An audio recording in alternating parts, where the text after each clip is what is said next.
respondent to the first three papers is Dr. Lisa Lehmann, who is Assistant Professor of Medicine, Global Health, and Social Medicine at Harvard University, where she practices internal medicine and teaches medical ethics, humanities, and professionalism to medical trainees at all levels. Among her many leadership roles, she is director of the Center for Bioethics at Brigham and Women's Hospital and co-director of medical ethics and professionalism at Harvard Medical School. Dr. Lehmann has devoted much of her energy to teaching physicians in training about the moral dimensions of the practice of medicine and creating innovative new strategies for such teaching.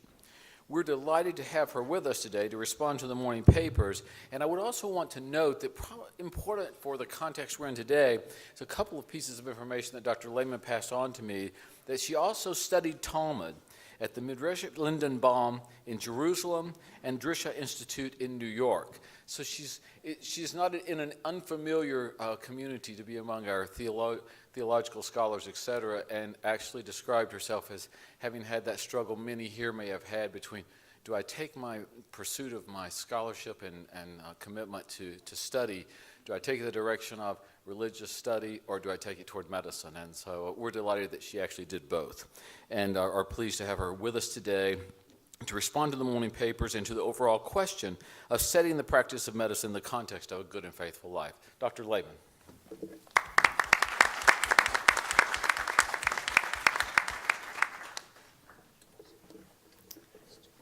Good morning. Thank you very much for this wonderful invitation to be here and to have the opportunity to respond to the very provocative papers that we just heard. Before specifically addressing the papers that were just shared, I want to take a few moments to reflect on the question, the primary question of this conference. The primary question was, how does the practice of medicine fit into a good and faithful life? And I think that in order to answer this question, we need to have a conception of what a good and faithful life is, and the many ways in which the actual practice of medicine can advance, or in some cases, may even conflict with that conception of a good and faithful life. Although different religions may have distinct conceptions of a good and faithful life, I think that there are some values that are cross-cutting in which we might be able to agree are espoused by many religions. The values that I think are shared by many religious traditions and have significant implications for the practice of medicine include the relief of suffering, the moral imperative to attend to the needs of the stranger, compassion expressed through self-sacrifice, and the pursuit of social justice, which is often expressed in the Jewish tradition as tikkun olam, or making the world a better place. In both Judaism and Christianity, being a physician is not simply a livelihood, but a way of serving others. Judaism is quite clear that a physician not only has God-given permission to heal, but that healing is a mitzvah, a religious commandment and obligation. The basis of this in the Jewish tradition is the verse, Lo ta'amod al dam re'echa, which is from Leviticus 19:16, which stipulates that one should not stand idly by when their fellow man is in danger of harm. The Talmud in Sanhedrin 73a explains this rule very explicitly when it states, "From where arises the obligation for one who sees his fellow man drowning in a stream, or a wild animal mauling him, or robbers attacking him, that he is obligated to save him? From the verse, you shall not stand idly by when your fellow man is in danger of harm." This verse is further interpreted as encompassing a duty to rescue, which applies even when it involves great efforts and financial expense on the part of the rescuer. Similarly, the broad goals of medicine have been influenced by the Christian parable of the Good Samaritan, in which compassion for the suffering stranger is the ideal. The Samaritan who exercised the good of charity by acting with benevolence towards the vulnerable has become an essential feature of Christian belief and a model for healthcare professionals who seek to fulfill a religious understanding of a good and faithful life.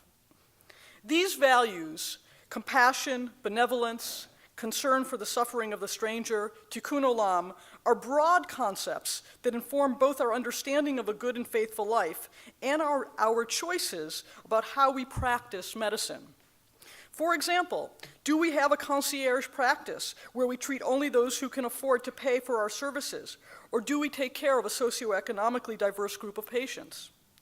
Do we use our clinical skills in free clinics that serve the homeless and uninsured? Do we serve those in developing countries and try to improve the health of the world in a sustainable fashion? Are we politically active in trying to achieve access to health care for all members of society? Do we relate to our patients as unique whole persons as opposed to manifestations of disease processes? Reflecting on the meaning of a good and faithful life should influence these critical decisions. Making an intentional decision, however, to allow broad religious conceptions of the good and faithful life to guide decisions about where we practice medicine, what patient population we serve, and how we express compassion and relieve suffering is distinct from allowing religion to inform the details of how we practice medicine on a daily basis. For example, do we comply with a family's request to withdraw a ventilator on a terminally ill patient, or do we view that action as tantamount to murder? Do we palliatively sedate the patient with intractable physical pain who is not receiving hydration and nutrition and allow her to die of dehydration and starvation? These questions, which relate to the day-to-day decisions that healthcare professionals need to make, are distinct from how broad religious values inform the practice of medicine. When answering the question posed to us today of how medicine fits into a good and faithful life, I think we need to be considering both of these aspects of the practice of medicine, both that conception of the good and how that conception of the good and faithful life informs the broad decisions we make about how, where, and whom we serve, and the very detailed questions about how we act and respond to patients. I want to now turn more specifically to the papers that were shared this morning. And in his paper on irony in the practice of medicine, Dr. Farr Curlin explores the meaning and importance of the concept of irony in the practice of medicine.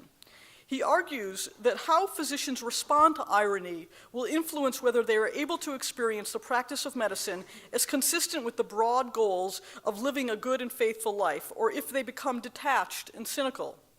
He describes Dr. Salas, who in many ways is the paradigmatic physician, an excellent clinician, focused on continuing medical education, patient safety and quality, who treats the poor and underinsured, is an excellent communicator, and who also works in developing countries several weeks each year. Despite her accomplishments, she frequently asks what her day-to-day work has to do with the practice of medicine, and she cannot make sense of why her work is worthwhile. This gap between the physician Dr. Salas is and the physician she longs to become is what Jonathan Lear describes as irony. And Dr. Curlin argues that how we respond to this irony is essential to fulfilling our conception of what it means to be a physician.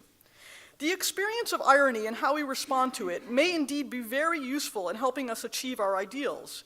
As I reflect on the description of Dr. Salas, though, I have trouble understanding why she is not well on her way to achieving the ideal to which she aspires.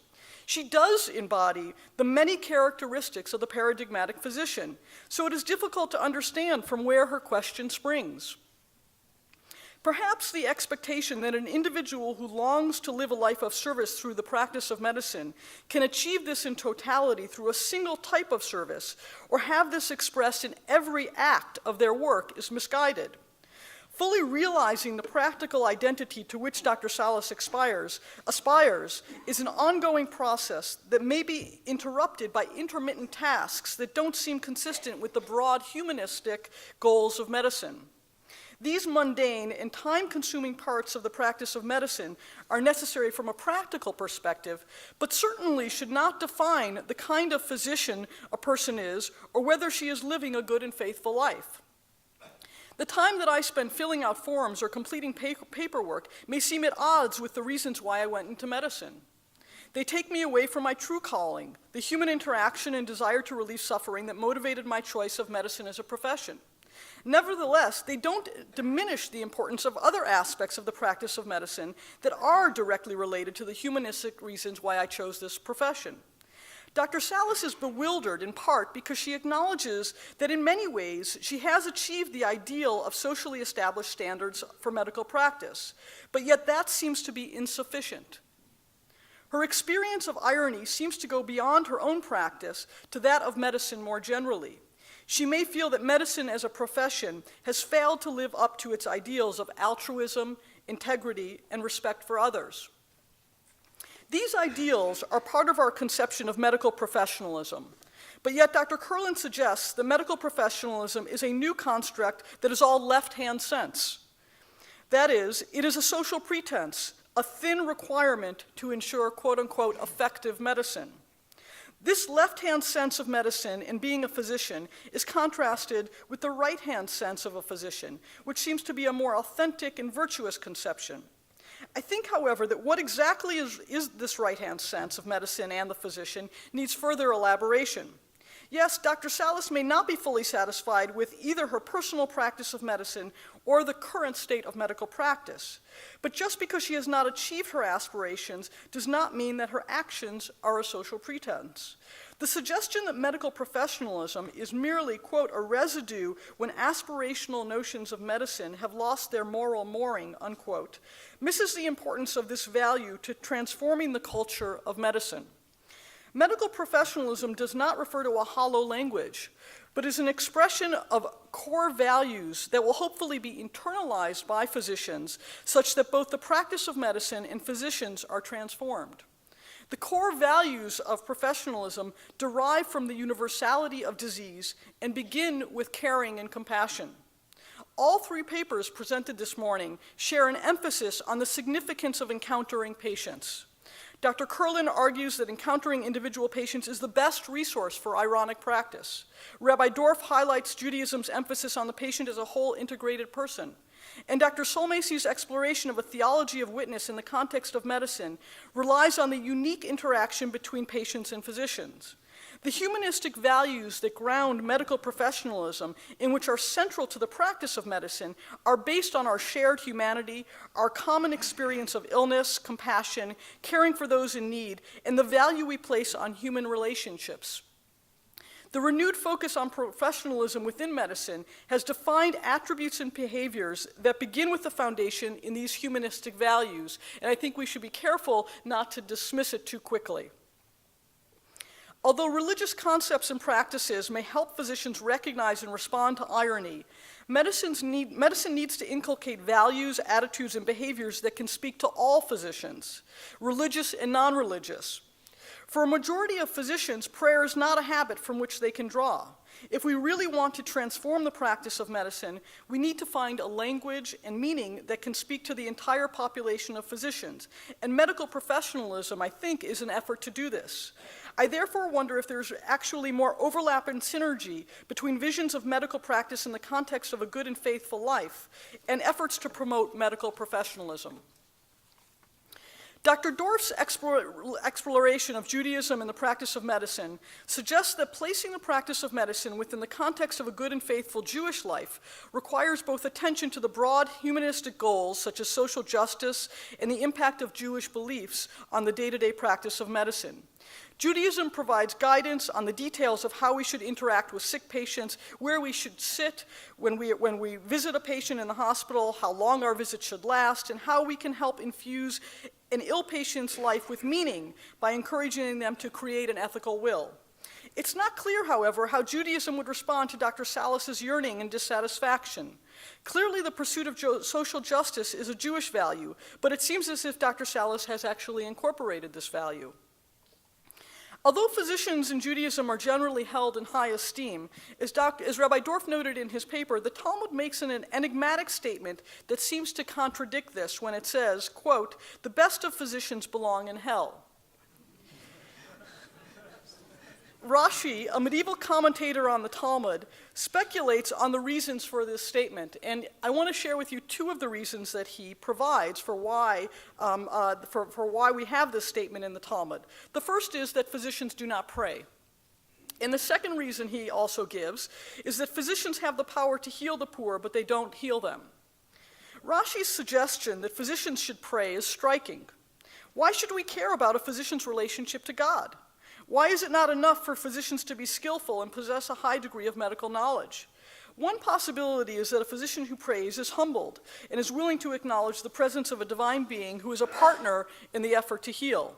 Perhaps the physician who prays is less likely to perceive him or herself as playing God and will be more focused on the needs of the patient. The physician who has a relationship with God may place less faith in him or herself.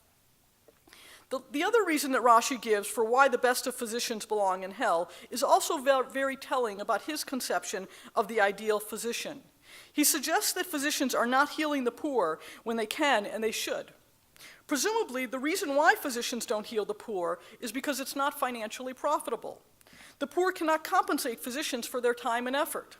Rashi condemns physicians for both not developing their own relationship with God and for not being willing to serve all patients, even those who cannot afford to pay. An altruistic devotion to patient welfare, a commitment to serving others even when it is inconvenient and does not pay well, is clearly part of Rashi's vision of the ideal Jewish physician. Although the idea of physicians engaged in prayer, either for themselves or on behalf of patients, is certainly not incorporated into conceptions of medical professionalism, the emphasis on social justice and care for the indigent is part of that ideal. I want to now turn to Dr. Sulmacy's theology of Christian witness and the implications that this has for the relationship between healthcare professionals and patients.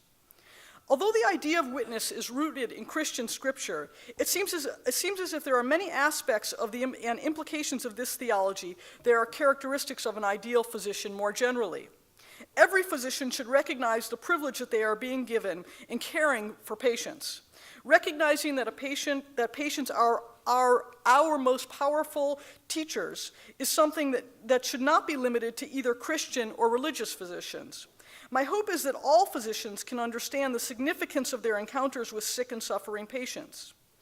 A response to patients in word, deed, and attitude, as suggested by Barth's analysis of the modes of witnessing, is not unique to a Christian physician, but I think describes the empathic physician that most of us aspire to become. The truly empathic physician uses words of comfort and concern, not only because they will help the patient, but also because they are true expressions of the physician's care and concern. The ideal physician attempts to minimize the power differential between physicians and patients, and expresses this through his or her words, behaviors, and attitudes. The best physicians know when to focus on cure and when the time has come to redirect toward comfort. The manifestation of physicians' witness in deed is described through concrete acts such as answering pages promptly, spending time with patients, and maintaining knowledge and skills. We should acknowledge that these behaviors are all commonly accepted expressions of medical professionalism. Dr. Sulmacy suggests, however, that when a Christian performs these acts, they may appear on the surface to be the same as the secular physician, but they actually differ in essence. What exactly is this difference in essence? How is this difference expressed? Is the difference primarily in the experience of the physician, or is it something that is tangible to patients? It's not clear to me that what the theology of witness as applied to the practice of medicine is really trying to do here. It may be a phenomenology of the experience of the Christian physician, and as such, Christian physicians may experience the practice of medicine in salvific terms. The theology of witness may be an expression of an internal experience of a Christian physician whose practice of medicine is religiously motivated. This Christian understanding of the practice of medicine may be a way of motivating Christian physicians and encouraging a particular approach to patients. We should acknowledge, however, that this theology of witness is not necessarily universalizable, and that there may be other ways of achieving the same outcomes for patients. There's a plurality to the religious frameworks, languages, and conceptual structures for both physicians and patients, and we should be careful that we don't assume that this theology is either universal or has a premium on what is best for patients. The implication that all non-Christian physicians' interactions with patients are displays of knowledge of power is deeply troubling. Many non-Christian physicians and non-religious physicians consider the practice of medicine to be acts of genuine service that are focused on the patient. The presumption that a physician needs to be a witness to the gospel of Christ, or that only physicians who have witnessed God's love made manifest in Jesus are capable of genuine empathy, is concerning both for what it implies about non-Christian physicians' relationship with patients, and also what it would mean for our ability to cultivate empathic physicians more generally. Perhaps what we should be suggesting is that the theology of witness is a compelling model because it expresses core values that we hope all physicians will aspire to. In order for this theology to be acceptable to all physicians, both Christian and non-Christian, religious and non-religious, it needs to be transvaluated so that it can be embraced by people who don't accept the Christian theological framework. What I mean by this is that we should consider taking the values expressed in the Christian theology of witness and place them in a framework and context that preserves the values but allows physicians in non-Christian and of a non-Christian faith, or those who have no faith at all, to embrace them. While it is likely that some of the nuances of the concept will be lost in the process of translation, it will preserve the values and allow them to have an impact on the actual practice of medicine. Lastly, the theology of witness as applied to the practice of medicine raises an interesting question about the obligation of physician disclosure. Does the theology of witness as described transform the patient into an object of physician worship? Most patients don't presume that going to a physician is part of a religious experience. Rather, I think most presume that the encounter with a physician is a secular experience. If from the physician's perspective, however, it is a religious moment, does that need to be disclosed to the patient? Most patients view their relationship with their physician as a professional one and not a religious relationship. I've tried to suggest that we should attend to both the broad humanistic values of religion in the context of the practice of medicine and also the day-to-day implications of religious theology on how we practice. The concept of medical professionalism should not be so quickly dismissed, as its core values are more consistent with religious values than we may have realized. While the theology of witness encompasses many values that are critical to advancing our notions of the ideal physician and our aspirations of the practice of medicine, we should consider transvaluating this theology into a language that can be embraced by all physicians.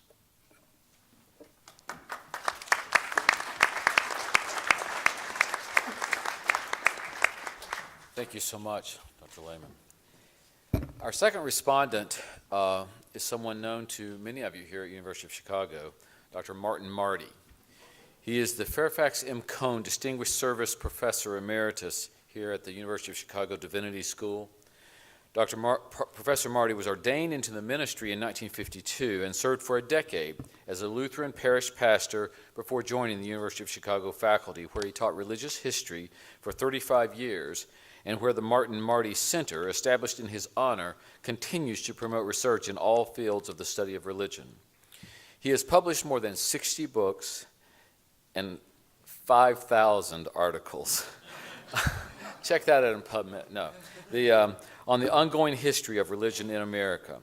Of particular importance to our work, he was the founding president of the Park Ridge Center for the Study of Health, Faith, and Ethics, a center that did much pioneering work and published a still unparalleled series of books to bring attention to these intersections of religion and medicine. Farr tells me that the program on medicine and religion aspires to follow in the tradition of the work that Professor Marty has pioneered through the Park Ridge Center. Farr, by the way, that's a big aspiration, okay? Big shoes you're talking about there. 5,000. You've published well, Farr, but 5,000 still a little. I did not say 5,000 was our aspiration. I thought it was your personal aspiration. No, very, very significant and a noble aspiration. We are delighted to have Professor Marty with us today, and please welcome him for his response.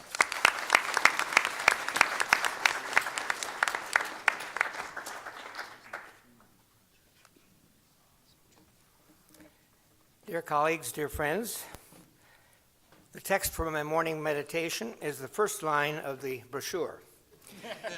To care for their patients, physicians must make practical judgments, etc. I stress that word patients because I've been trying as a kind of a cultural historian to sense what has happened in recent years in the discussion of medical ethics. It seems to me that this program and many things like it today have moved the patient back to the center of all of the concerns, where they weren't always. And if you want to ask what it means to set the practice of medicine in the context of a good and faithful life, you're not seeing that good and faithful life realized in any way unless the patient is concerned and central to it. When the Park Ridge Center for Health, Faith, and Ethics was founded, it often got described as a Medical Ethics Institute. And I always had to shuffle and bumble and say, I'm neither medical nor ethical. I don't remember a minute in an ethics course, and that probably shows. But I never felt out of place because everything that the many scholars with which we worked did finally came down to that kind of center. And to say that I am neither medical nor ethical was not a way of suggesting that I'm lowering the standards on whether I have something to say or not. Sometimes at a conference, somebody say, I don't really know much about this topic. I think, well, then why am I here? I want them to have thought about it deeply. And let's see what it does for the 3 papers today to move the patient to the center of these concerns. Jalka Burkhardt, my choice is the greatest 19th century historian, in one of his papers went over the field and said that philosophy of history is very different from history. Just, I would say, medical ethics may be very different from an ethics of care in medicine. And Burkhardt, after sorting out all the things that could happen out there, said, we, however, shall start out from the one point accessible to us, the one eternal center of all these things, the human being, suffering, striving, dying, as he is and was and ever shall be. Hence, our study will, in a certain sense, be pathological in kind.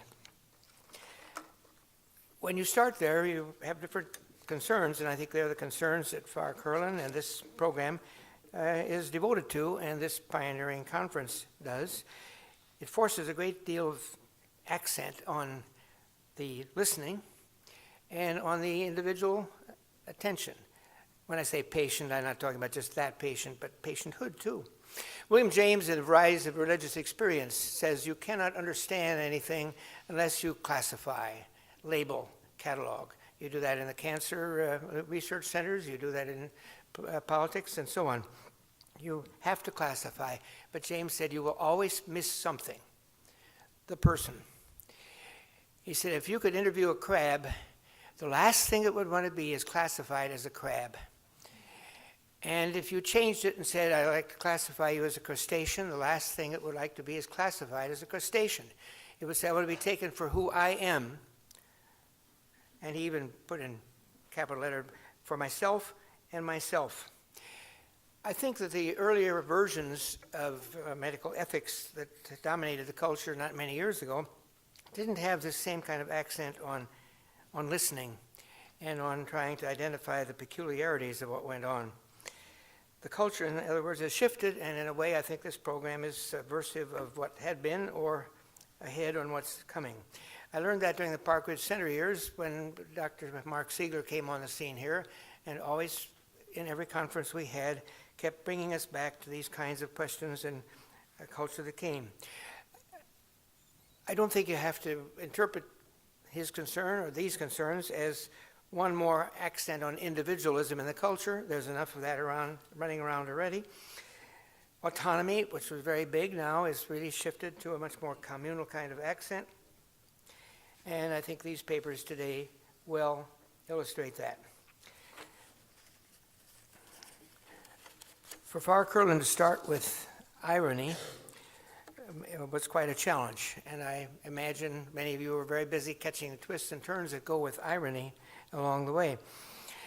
But I think it is a way in which it's to dislodge us from that conventional way of dealing with these problems when you don't think of the patient. One of my favorite philosophers, I can't quote him very often in 20-minute addresses because it's a long name, Eugen Rosenstock-Huessy, wrote an essay called Farewell to Descartes, in which he was studying Western ways of learning. And he did it in 3 epochs and 3 Latin phrases. The university in the West was born of Anselm's Credo ut intelligam.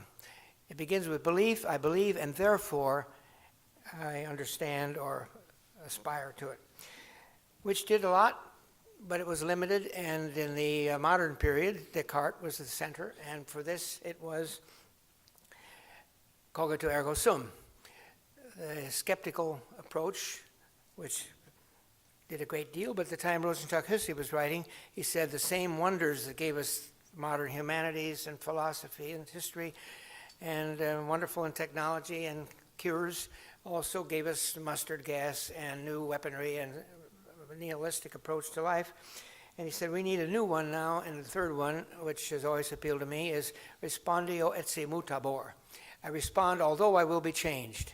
And I think that's at the center of what goes on in the patient transactions, in the physician in training and the physician as teacher. You respond to what has been set out there. You have to know something, and none of these were designed to minimize the value of knowledge. I had breakfast with Dr. Shep Newland the morning that he was to speak at the commencement of medical students at Northwestern. That's what are you going to talk about today? I'm going to tell them you can never know too much science to be a good doctor. And you can never forget enough science when you're dealing with a patient. Very much influenced by Emmanuel Levinas and others, who talks about the face, turning the face to the other. Arthur Frank, who's cited in some of our papers here, Calgary medical anthropologist, wrote a book called The Renewal of Generosity, Health, Illness, and How to Live. Epigraph at the beginning for Marcus Aurelius, now you have been everywhere, and you have learned everything. Have you learned how to live? And he takes this theme into the medical world, which is his, but by analogy, it becomes a parable for almost any vocation. What do you learn along the way? My wife asked me why was I enjoying that book so much? Can you summarize it? And I said, yes, I can summarize it in really one line. Arthur Frank quotes a woman who says, my doctor cured me, but she didn't heal me. She never once looked in my face. And I think that's another way of the ways of looking at the themes that are here. So what's the intent of introducing irony as this begins? I always see irony as disruption. Disruption of conventional ways of thinking. Getting back to his realization at the end. Am I on the course that I thought I was? Is there a physician among the physicians? Is there a physician in me? You get there to, he also introduced the word, the transformative experience happens, I think, only if there's been this disruption first. That gets to be very hard in some of the instances. Let's take the paper on witness. I said to Dr. Salmasi that of all those choices he was given, he would pick witness. And he said, I picked it. I had other choices. I just thought it'd be fun to do. And he taught us a lot about witness. And I listened, and it would have many of the questions that Dr. Lehmann also had when you put it in a context of the profession and the culture. We live in a culture where witness has been transformed from all the things he talked about to commodification, etc. You kind of stand between two extremes. In a pluralist society, James Fowler once said, deep believers often have to sort of bite their tongue and hold back because they have more to say. They can say more about healing than they can say in the context of generic interfaith and non-faith language. That would be characteristic, I think, of most believers, Jews and Christians in the culture, Jains, anybody else. Somebody testing this once said, let's take the Episcopal Church USA and let's find out how much goes on in witness. And they decided the minimum is somewhere along the way you invite somebody to church, letting that context that we heard you describe so well go on and let it work its effect. As I recall, longitudinally it came out to the average Episcopalian invites somebody to church every 29 years. At the opposite extreme, I used to go through O'Hare Field and be stopped by 20 people handing out tracts and brochures and so on, and I always thought of the late comic Jimmy Durante. He said, there's times when you want to say, why doesn't everybody just leave everybody else to hell alone for a while? We live between that, and picking the delicacy of that in the situations, I think, is what I'm going to see from the next paper, from these challenges, I think, to Dr. Carlin. What does it mean? When does the circumstance come that the physician talks to another physician? When is it appropriate to disrupt the life of the patient who asks the question? How do we have a sense that the words we use will meet that life situation? The late Cardinal Bernardin had a poster on the wall that summarized a lot of what he was about in his field. Preach the gospel. Use words if necessary. And I think that Dr. Carlin has taken the challenge of where words fit in, because a witness has seen an event which she experiences as transformative and then has to find words for it along the way.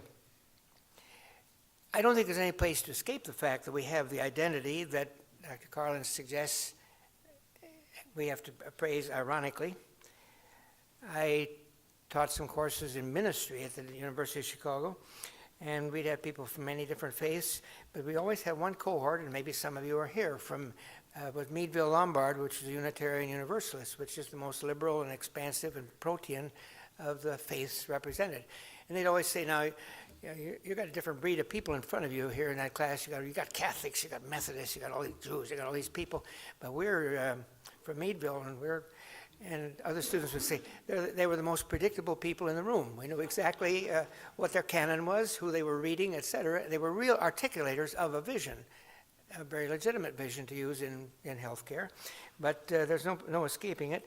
And I think in the challenges to the Enlightenment in our time, many people are saying there's no place in which you can escape this. So the concerns represented in Dr. Carlin's paper certainly are here. And merely reducing, muffling witness doesn't do it either. Some years ago, when secular theology and death of God theology were present, my colleague Langdon Gilkey appraised them all, and he said, what I hear all of them doing is asking, how little do I have to believe to be considered a Christian? And how lightly do I talk about it to be considered a Christian? Well, after a while, you start asking why be concerned at all to be Christian. But witness is really problematic in this culture with commodification. If you don't believe it, just follow Tim Tebow in sports. He's supposed to be the most religious witness we've had in a long time, and every time he bends down on his knee after he makes a touchdown, which has happened once or twice already this year, everybody sees a display of phoniness that isn't integral to it and is not anywhere near the match of what we heard described to us today.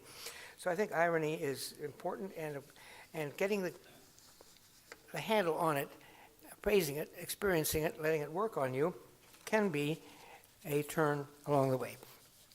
I once wrote a book on irony and spent a lot of time stealing from Reinhold Niebuhr on this point, where he described it as not participating in the profession and the putting yourself forward with pretense, but that humans must act, religious humans must act, but no matter what the act is, there will be some consequences that run, ironically, counter to what that intention was. But the consequence was not to say, what fools these mortals be, drop out of medicine because there's pretense in it, or any profession there's in it. Not what fools these mortals be, but to get a new perspective on yourself, because irony is all about perspective. And his conclusion was, in the Christian tradition, I don't think it's uniquely so, but very strongly there, that God, as agent, asks and requires the human respondent to be an agent, even though things will go wrong, showed to him that God meant through the prophets a criticism of the agent who thinks he has it all figured out. But God continues to hold people responsible anyhow, and does not disdain human aspiration. I think it's a very important phrase along the way, and I think it shows up in all these papers. In the paper on Judaism, I think we were drawn immediately into several aspects of it.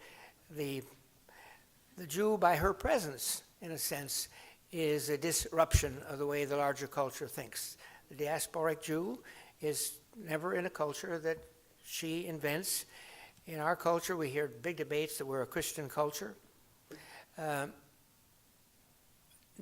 Nobody says we're a Jewish culture in that sense. They are the disruptor, and they take us inside a narrative that changes. So we're near the end now. Let me say that the thing that brings these together, the witness in the Christian, the ironic perspective, and the story-based Jewish thing, comes to one of my own favorite passages on when I get into interfaith relations, and they're very thin and so on. What I notice in the dynamic of them, I notice in discussions of ethics that we have here today, goes back to George Santayana's book on character and opinion in the United States. In this brochure and so on, it stresses how we deal with particular religious traditions. Santayana says, any attempt to speak without speaking any particular language is not more hopeless than the attempt to have a religion that shall be no religion in particular. Thus, every living and healthy religion has a marked idiosyncrasy. Its power consists in its special and surprising message and in the bias which that revelation gives to life. The vistas it opens and the mysteries it propounds are another world to live in. Another world to live in, whether we expect ever to pass wholly ever over into it or not, is what we mean by having a religion. I liked at the end my colleague Dr. Lehmann's suggestion that the aspiration in these is toward the universal, but you get there through the particular, and your patient always is representing the particular version of it, just as you are inevitably. We could say ironically, but once you have the ironic perspective, it doesn't disqualify you from the professions or from the calling you have to deal with that patient in the larger culture. Ever think about it? Everything you heard from the Jew and the Christian here today is really strange and idiosyncratic. Really strange and idiosyncratic. Ironically, it's designed to disrupt. It does disrupt. If you are, I've talked to a Sikh who's here today, I don't care what other religion is here, what you hear, that you see the Christ in the other, that's just taken for granted if you're within that religion or that culture. And the narratives of the Jewish prophets are that. Very different, but they speak to us out of their particularity, which then gets transferred into the lives we get to lead. Thank you.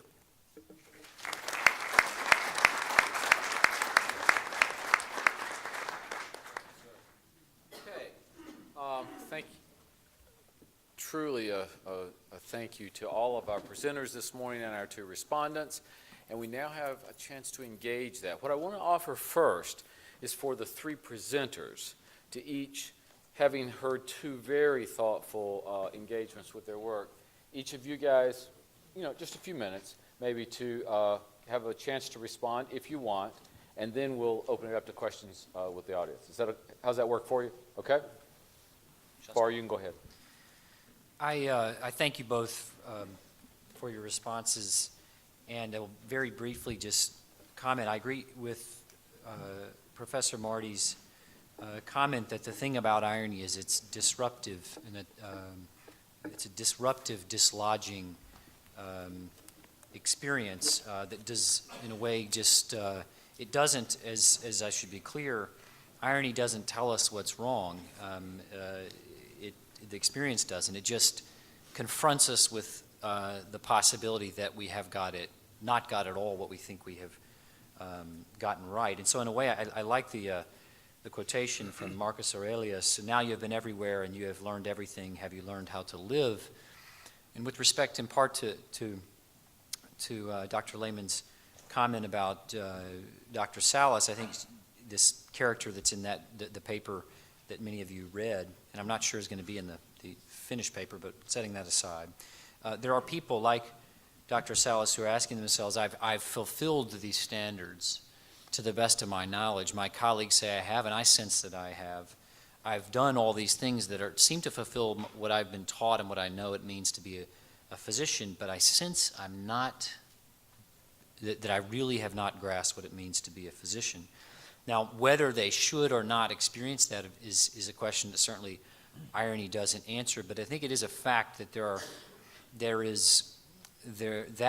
that question, that disruptive question, comes to physicians. It comes to many of my colleagues, and it comes to the best of physicians, judged by those standards that we hold as the socially accepted standards.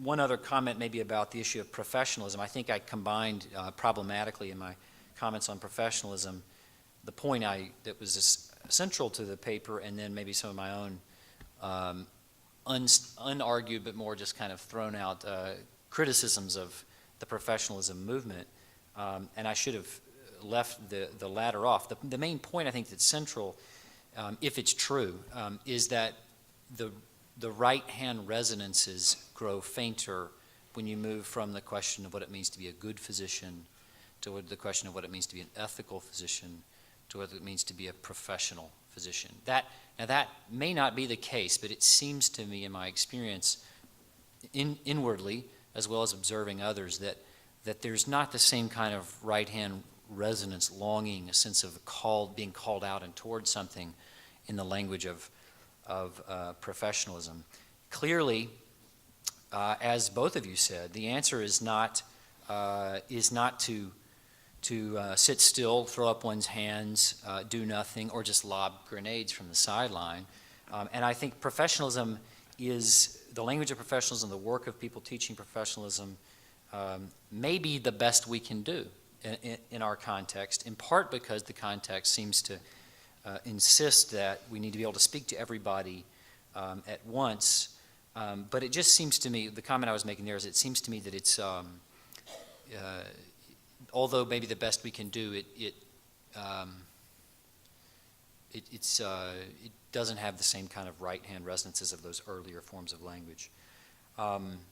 Now, I think, I think that's all I'll say at this point, Keith, except I would just reaffirm, if you want to understand Lear's take on irony, you should read his new book for sure, A Case for Irony, just published.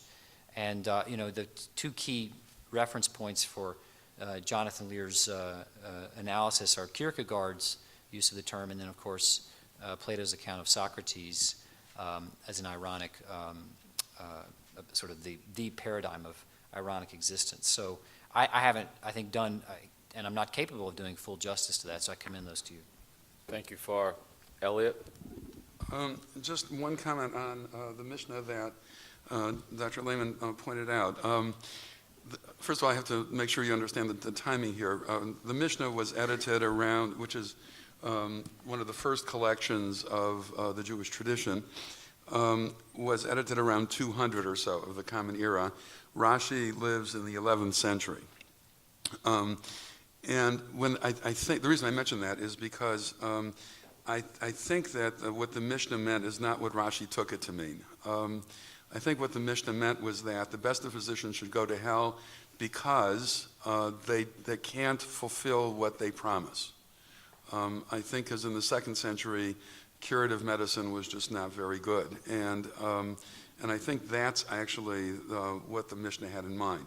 You need to understand that's one voice within the tradition. The Jewish tradition is multivocal, to put it mildly. Feisty is probably what I would say more often. Okay, right? And so the fact that there is this one voice that is very disappointed about doctors and what they promise doesn't mean that there weren't other voices that, that were very appreciative. It's just the nature of being Jewish that these and those are the words of the living God, as the Talmud says. Okay. I do want to mention, in terms of the disruptive nature of the Jewish tradition vis-a-vis the American secular tradition or vis-a-vis the Christian tradition, yes, I think that's right. I mean, I think that one of the points I was trying to make at the very beginning was that the various lenses through which we look at life, the various religious lenses and the various secular ones, are not the same one as the other. That's part of the reason why the religions exist as different things. Yes, there are historical reasons, there are cultural reasons, all of that.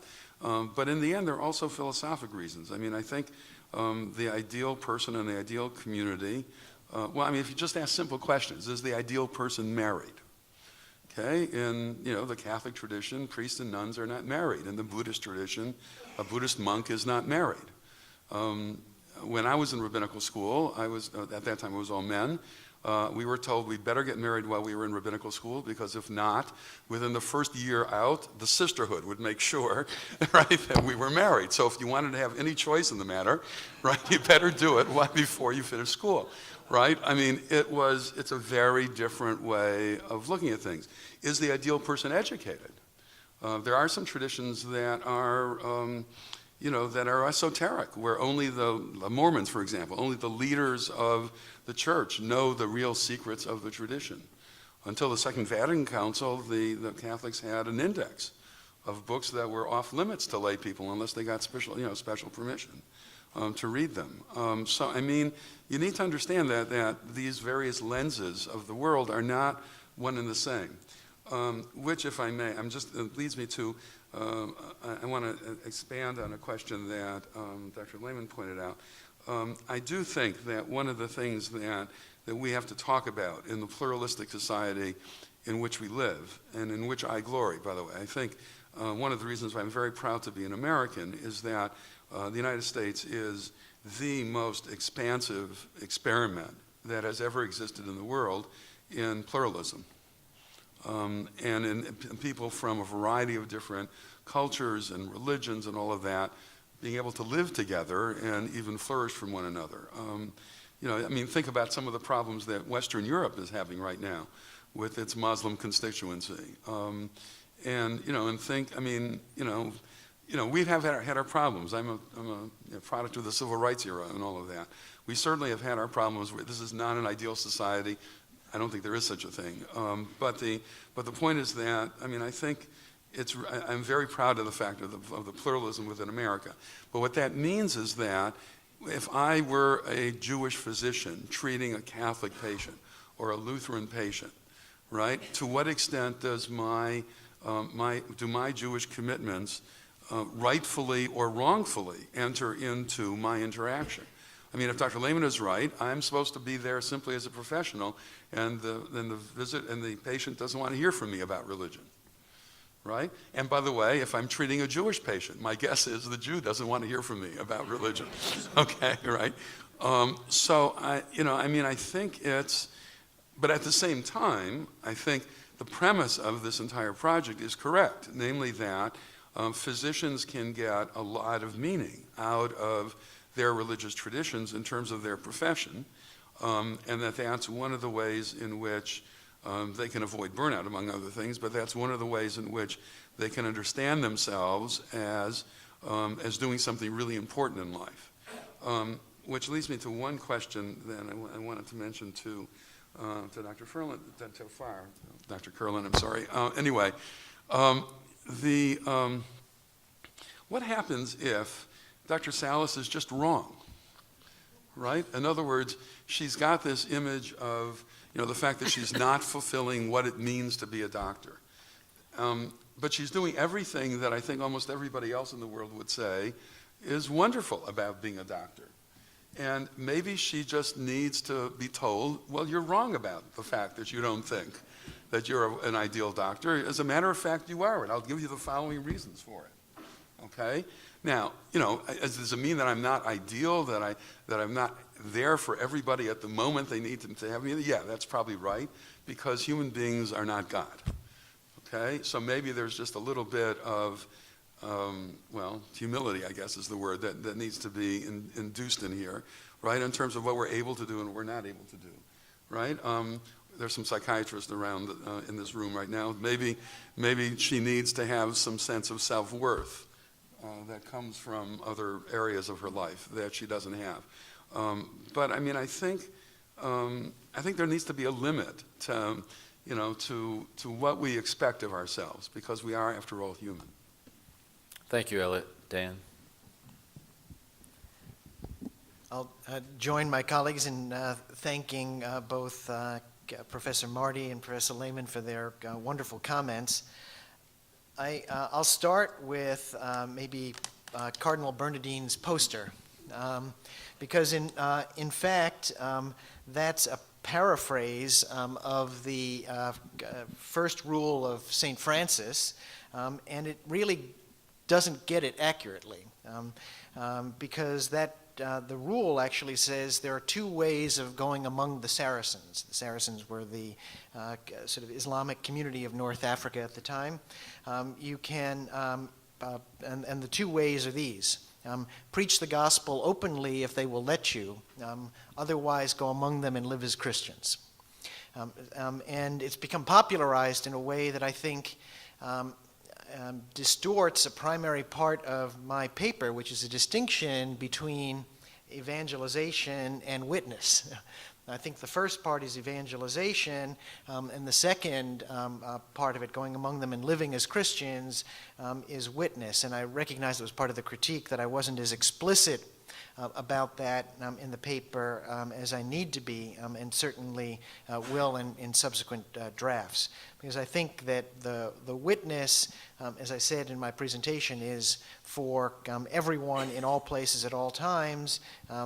The evangelizing, has different contexts where it's appropriate and some where it's not, and I think very firmly that in the setting of the doctor-patient relationship is not a setting where it's appropriate.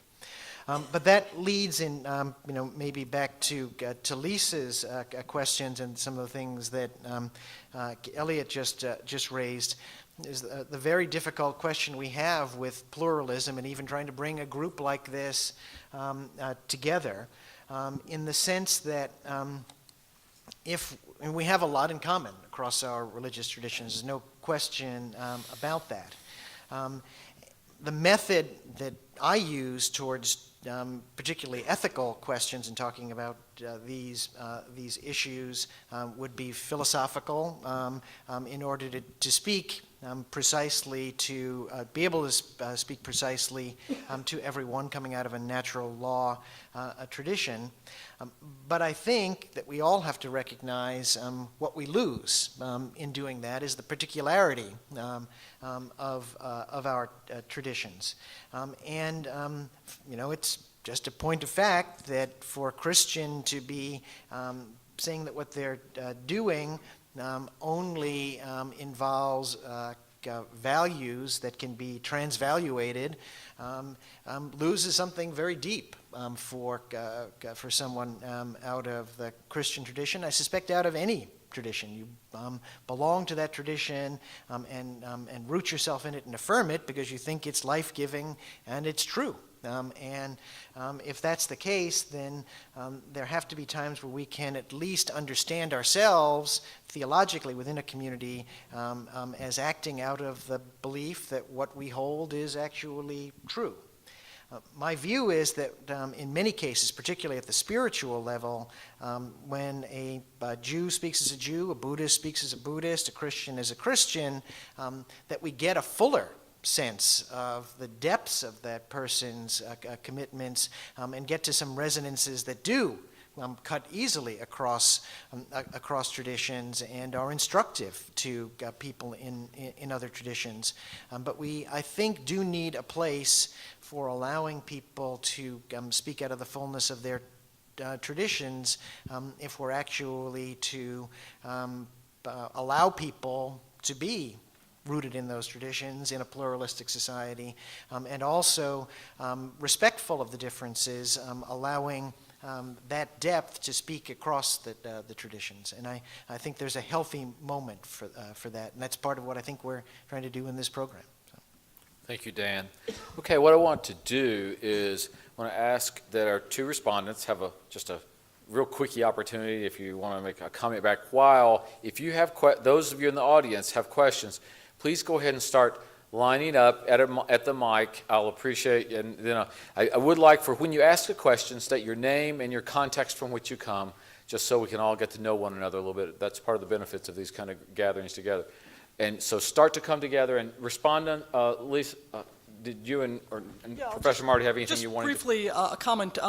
Dan, first of all, I hope that my comments were not misunderstood, and I certainly tremendously value the opportunity for different religions to really reflect on the meaning within their particularities of their own religion and what the implications are of that. My concern is more in terms of what do we do with that then, and as I read your paper, I was concerned about what the attempt is to say about the practice of medicine more generally, or our conception of an ideal physician beyond the Christian physician. And so I think that is a very important task. I completely agree that we need to have space for individuals to reflect on those things and to share them. And then my hope is that can benefit the practice of medicine more generally. The other comment is I want to make sure that I wasn't also misunderstood in terms of my emphasis on medical professionalism to mean that there is no role, Elliot, your statement about my thinking that there's no role for religion within the practice of medicine, that is absolutely not what I think. I think we just have to be careful about how it enters into it, but it's not that that should be completely divorced. And lastly, I just want to ask Far, in terms of your comments about, I really think we need to engage the audience, but I'll just put this question out there, in terms of whether or not we need religion to supply the rooting of that right-hand sense of irony that we're seeking. And if we do, then how does religion do that for us? I think that that's the next question that we should be asking. So I'll just throw those comments out Thanks. there. Professor Marty, any last comments? Mine is, in fairness to Santayana, he didn't only say we live with strange and idiosyncratic stories. He said, the religions of the world do have many things in common, but people don't live by them so much. It's urgent that we pool resources, listen to each other, etc. And I started my sentence quote from him a little too late along the way. I believe very much in the value of what we're doing right here. I don't think he's interested at all in solipsism of groups at all. It's for interaction, but who is that other person? Thank you. Okay, our first question or comment. So I think you want to introduce Nay, yourself. yes, So, please Asim Padella, I'm here at the University of Chicago as the director of the Initiative of Islamic Medicine. You mentioned that our duty, or religion in this sort of sense, our duty is to the bodies need to worship. So that we should be tending to the body so that the person can then worship should they choose to or not, right? And then Dan talked about witnessing and this concept of witnessing, and the thing that I think we all had a little bit disquietude about was this, what you mentioned in your slides, this evangelical witness, that you might be able to have a conversation should they, the patient, offer that opportunity to have so, where you're going to be true and be an evangelical witness, right? And I think that we shouldn't, as a priori, we shouldn't discount that organic nature or that truth of the religion. I think that if the society says, okay, you can't talk about that, then we're doing something to limit what the tradition says. So if the Christian tradition says that, we should acknowledge that and think about how that should be tempered or not be tempered to the language of professionalism, or it shouldn't be. But we shouldn't place or impose upon the religion that you can't be true to what you're saying. So I took that as part of the tradition. And as a parallel, I'll say the Muslim tradition has both these issues that Dr. Dorff said and that you mentioned. We have this idea of shuhada al-nas, which is written by Maududi, that you should be witnesses unto mankind, and that also has similar connotations of martyrdom within the Muslim tradition. But in any case, so now I think the issue becomes, and here's where the comment becomes talking about what we can do with this. So at the end of having a Muslim or a take care of a Muslim, or a Christian take care of a Christian, or a Jewish take care of a Jewish patient, where there may be an ability to have a shared common value, and where the physician could engage in some sort of talk about ethics, morality, and moral reasoning, to an pluralistic environment where you might not be able to do so, then what becomes of this idea of professionalism? I disagree with Dr. Lehmann here, that I think that what happens for us to think about is when the physician becomes a technician for the person who he thinks is blameworthy, right? So when you're a witness, an evangelical witness, and you're at the end of life and you have a patient who now you think that the body is failing. I can't take care of the body, but I must take care of the soul, right? What is my responsibility as a witness at that standpoint, at that point? What am I supposed to do? Where I believe the faith is very important at this time and the body is gone, right? What are we supposed to do? And for the person who I think is morally blameworthy, say the murderer in the emergency department, how do I take care of them? I think professionalism came to, I say, okay, well, we can take care of them as a professional responsibility. But is something missing, right? Is something missing when the physician cannot engage that person at the end of life around witnessing, or that person who you believe is morally blameworthy, you're just going to say, okay, I'm going to take care of you to the best of my ability as a professional, as a technician, but not as a physician. So at that boundary in a pluralistic society, what do we do, right? As a religious tradition, a person who's a physician through a religious tradition or through a secular humanist tradition, what do we do? So I think that's the question I want to pose for you all and thinking about. Thank you. Who wants to take that one? Oh, no volunteer. Charge it. Yeah, Yeah, I Dan. Yeah, I'll start just in the sense that by by saying that when I gave this a talk at Trinity University over the summer, there were lots of people standing up and saying, how can you not allow evangelization and proselytizing in the setting of the doctor-patient relationship? And you come, the university, of course, the University of Chicago, it'll be different. So I hope what I'm trying to do is strike a balance in this and say that I come as someone with a faith and with a vision of why it is that I'm doing the medicine that I am, and open and respectful of my patients as individuals whose constitution holistically includes the possibility of their having their own religious aspirations, and that I do think that there is no place for immediate proselytizing in the setting of the doctor-patient relationship, but in longer settings, these kinds of things can emerge, and I can just reflect on my own practice. 28 years as a Franciscan friar, very few patients know that have been a friar. Know that they didn't know that if it came up, they didn't seek me out for that purpose. But if on occasion there were opportunities that patients disclosed something about their own religious beliefs and aspirations, there were opportunities to converse with them in a religious way, sometimes within the tradition. Sometimes it meant that I was marshaling resources for them from their own tradition, and those are very valuable to the care of patients, and we shouldn't lose those opportunities because of wanting to sort of purge any religious discussion from the doctor-patient relationship. Sorry. You remember I talked to you about, I described very briefly the UCLA program on doctoring.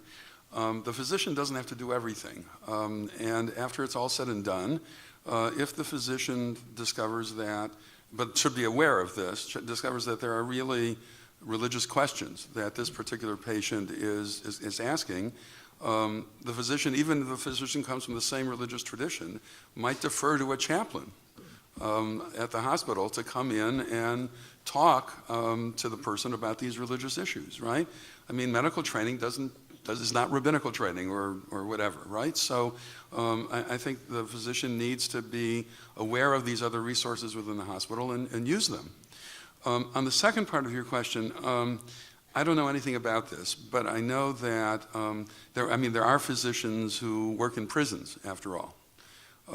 And I would imagine, confront the kind of question you're asking day after day. And for that matter, states like my broke state of California is confronting exactly that. They're under court order not only to reduce the number of people in the prisons, but also to provide much better medical care than what they have been providing up to this point. And so it is to a certain extent a function of public policy vis-a-vis the medical, the medical services that are given to prisoners, as well as the kind of interactions that you might have if you're a doctor on service there. As I say, I don't know anything about it, but I would imagine we could learn an awful lot from people who are doing that. Lisa, I think you had some comments, and then we'll... Yes, so I just want to come back to two things. One is this idea of the physician as the technician, and I think it's an unfair characterization to say that physicians are just technicians, and the only way we can get beyond that is religion. There's a lot that I think that religion has to add, and there's a lot that religion may be very helpful in as different approaches, as one of among many different approaches to getting beyond that, the physician as the technician, but we shouldn't assume that it's the only one. The example that you gave of this, how does the physician respond once a patient is dead, but the physician from a religious perspective believes that there's a soul there still, is a really interesting question, I think. And I think that there's a story that comes to mind from when I was actually a medical student with Dan. No, I was under Dan. He was the chief resident, and I was a medical student in the emergency department. And there was a patient that came in, had a cardiac arrest, and the medical team worked valiantly to try and resuscitate this patient, and they failed. The patient was declared dead, and then the attending in the emergency department turned to me as a medical student and said, "Would you like to practice intubating this patient?" And I was horrified. This patient is dead, and I'm not going to start practicing procedures on this patient. Now, I suspect that my religious background and my religious sensitivity is part of what was responsible for that reaction. But nevertheless, and I didn't say no, I don't, my response wasn't no, I won't do that because of my religious beliefs. I just said no thanks. I'll pass on this one. And then I reflected on it. I subsequently went to the chairman of the emergency department and said, this is what's going on here. I think we really have a problem. And I tried to explain why I thought this was a problematic practice for us as physicians, as a community of physicians, as a profession of medicine to be doing. And to my great surprise, the practice or the policy within the department was subsequently changed. Now, I didn't have to invoke a religious reason in order to achieve that. And I think that our religious sensibilities can help influence and transform the way we practice of medicine, but we can find a common language. And there is a common language in terms of our respect for dead bodies that I think that goes beyond any particular religious tradition, that we can try and to communicate these things. Thank you. Next question. Francois Pouliot from MD Anderson Cancer Center in Houston. In our medical center, in a large medical center, we have different hospitals and traditions. And I want to hear from you where you draw the line in your life, in your practice, or maybe on a more general basis. I understand that there's something like witnessing, so pointing basically at some kind of experience, witnessing about something that happened. That's one thing. Declaring who you are, sometimes you have to say to the patients who you are, what your values are, and it's part of your practice. But you have a second level. Sometimes I've seen doctors, they came to me because I'm working in the field of bioethics, and they said, I will pray for my patient, and my patient will pray for me. We have that kind of exchanges. Second level. But third level, and we see that sometimes on the newspapers, you have somebody who's praying before his day of work, after, but praying with patients. So it's very different. And I think we feel that there are different levels. So I'd like to hear from you about that and where you draw the line. These all come to me, and again, I'm hoping that people have gotten the basic idea, which is just hard in America, just given the way the language has evolved, of the distinction I'm trying to draw between, witnessing and evangelizing, and to say that the being a witness does not require, in all cases, explicit pointing to Jesus, and even as a Christian, in an overt way in the setting of the doctor-patient relationship. I think that is, would be for me the motivation, what I think I'm doing in living as a Christian in the practice. But I will also be someone who, as a matter of course, in primary care medicine, I ask patients in their history, what role does spirituality or religion play for you in your life? I think it's an important part of holistic care, and then I will take answers from there to follow the patient's lead. Now there are, for me, it's been rare, the instances in which I have actually prayed with patients, but again, it becomes clear from the context. I'll just give you one story of an ethics consult we did at St. Vincent's, in which An HIV-infected man was dying. He was gay. He had not told his parents that he was gay or had AIDS.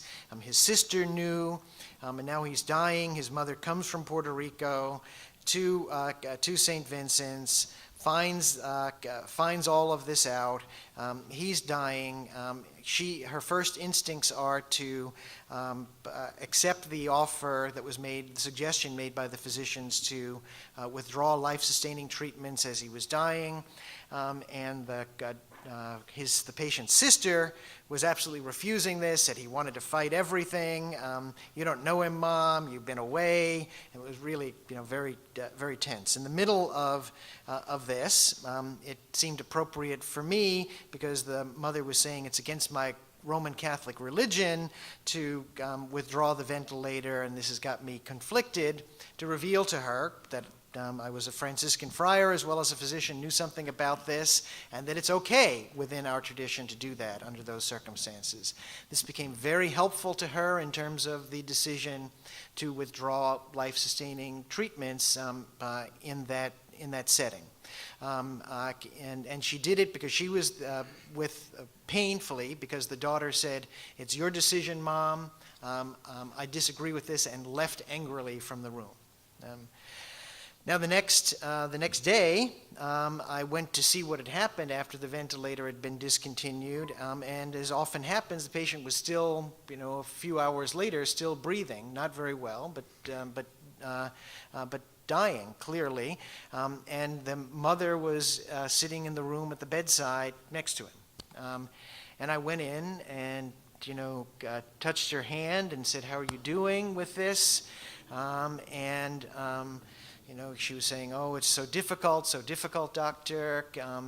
I began, I will tell you, spontaneously with her, because it seemed the right thing to do at that moment, to begin the Our Father in Spanish. Now, luckily, she continued with me, which is what I wanted to happen, because I didn't know how to end it in Spanish. But but that was that kind of moment. I'm not, imposing my religious values on anyone. I'm reacting as a human being to the situation before me and following the patient's lead. And I think where we get into trouble is when people begin to overstep that boundary and don't respond to the patient's question, but come with an agenda of their own, and that's when we get into trouble. So, anybody, Far, did you have anything on this? Okay, great. All right, next question, please. Hi, Dan Hurley. I'm a physician in Chicago, and going to kind of come from a bit of a question, maybe starting very back at the beginning from Dr. Furlan's, I think, first mention of the struggle of what is a true physician. Is there a physician among physicians, et cetera? I happen to be Catholic, so I was born from a Catholic tradition, and I think, as Dr. Lehmann was saying, internally, that's where I come from, and how will I express that in life? And it can be as a doctor or making cheese whiz, whatever. Do it the same way. As a human being, I should act to other people as hopefully a good human being, and as a doctor, it is my job to be as professionally good as possible. So, I have to kind of bridge those things. Now, I come from a situation where I was in a private practice and just got we got sold, in a sense, up to the great North Shore, and therefore I am now connected to this institution, because North Shore and University of Chicago are brothers or sisters or whatever. I don't think we hear that on the commercials a lot. But I have now stepped into a world of medicine that is overtly corporate, overtly branded. No offense, I don't know if anybody here is from North Shore, but whatever. We all know it is a North Shore brand. Of course, we see that all across medicine. So the question in medicine now, as we struggle with, what is the ideal physician, and then how do I pull my religious beliefs into it, is how do young people now coming into medicine, not allowed to work more than X hours a week, I'll just do my shift, I'll become a hospitalist, I'll become an employee of the corporation. The corporation wants medicine to be delivered as this brand, and we don't want any doctor being too particular or known. So as we look at the struggle of just the whole premise of this is struggling to be that ideal physician. I'm curious, and I think a lot of us, not everybody in this room, grew up with that view of there's a certain ideal physician, thoughtful, kind, caring, across the board, beyond your scientific prowess. Now with RVUs, shift work, outcomes, et cetera, how do you see this struggle? Is it the same thing for somebody going into medical school today, the person who will be my doctor pretty soon? Is that person going to be the same? Are they coming from the same struggle? I mean, do they have this struggle if you are a medical student now or a resident now with a whole different way of being taught and maybe with computers and everything else and how they're going to be employed? I'm just curious how these arguments fit in with that next generation. That's great. Thank you.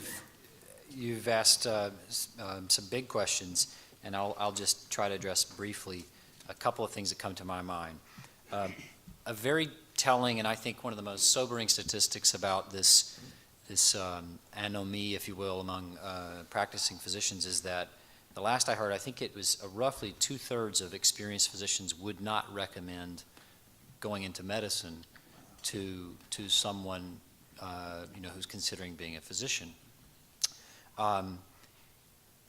Whether that's 1/3 or 2/3, do you remember, Dan? It's a high number. It's a sobering number, and it's been going up for some time. Now, the corporateness is another one of those dynamics that I think makes it challenging to experience and respond well to irony in this sense.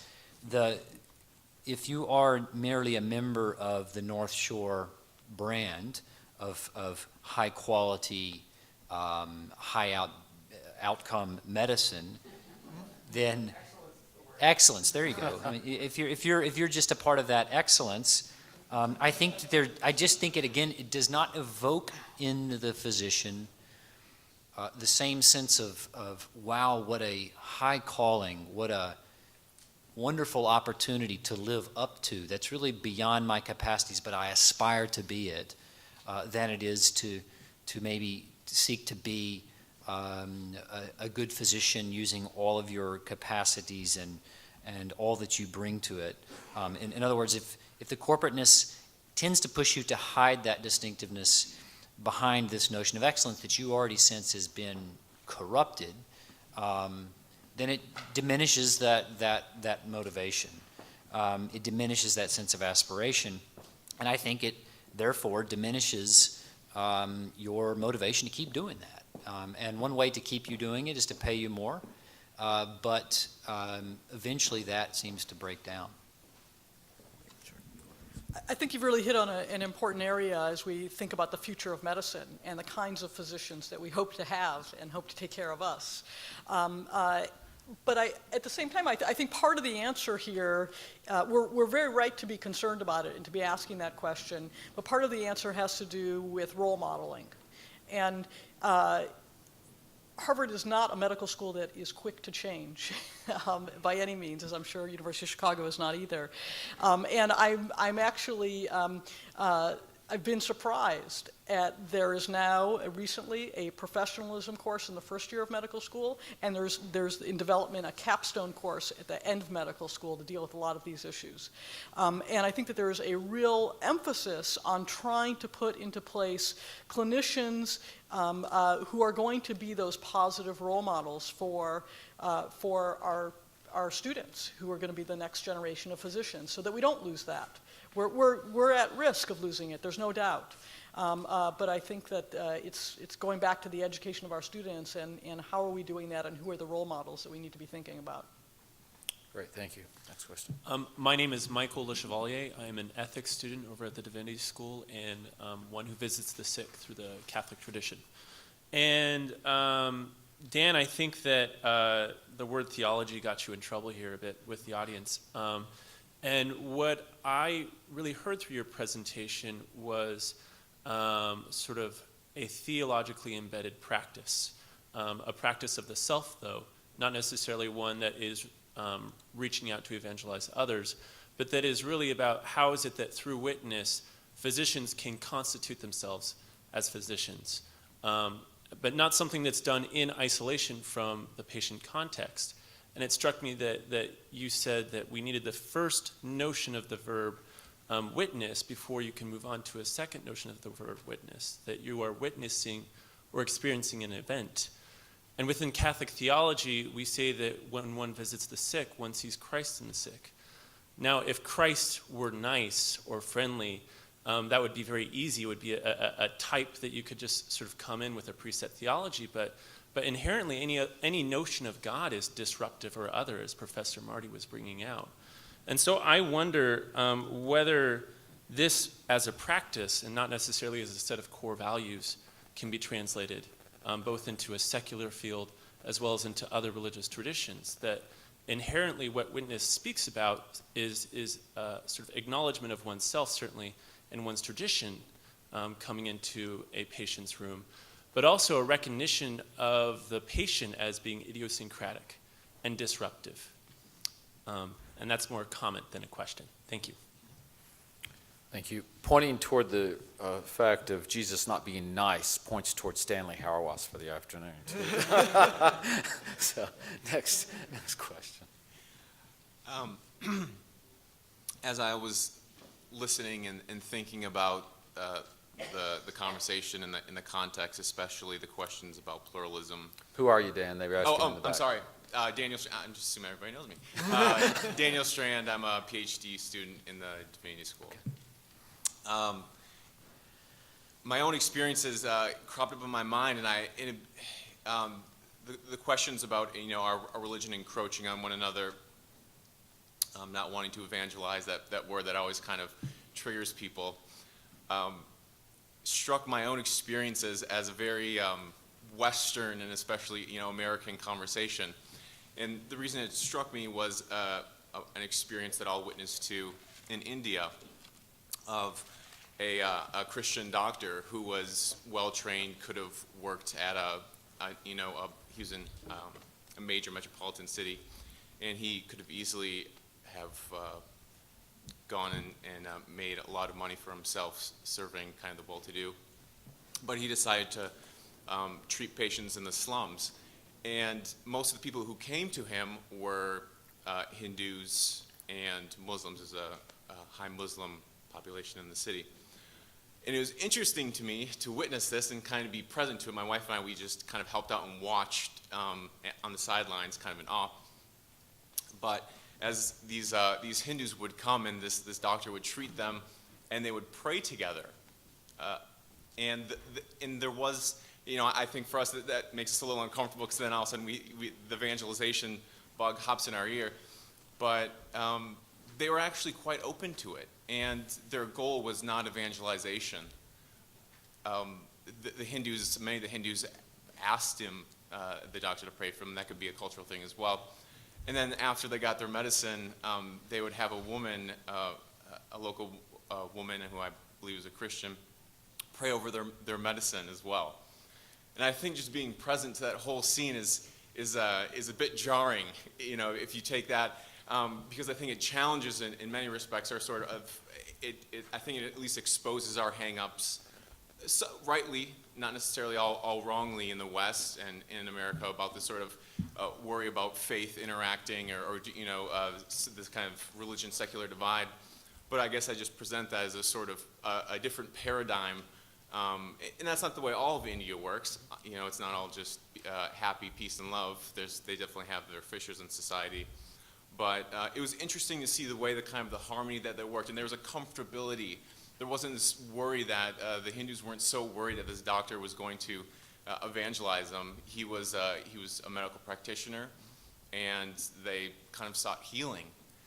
So I just present that as I guess anybody can comment. And Any comments from the panel? Yeah, no, maybe I can combine both to again say that I think that the idea of the witness responding to the patient's question in some ways covers that, because in different cultures and in different settings, the response, if you're following the patient's lead, will be different.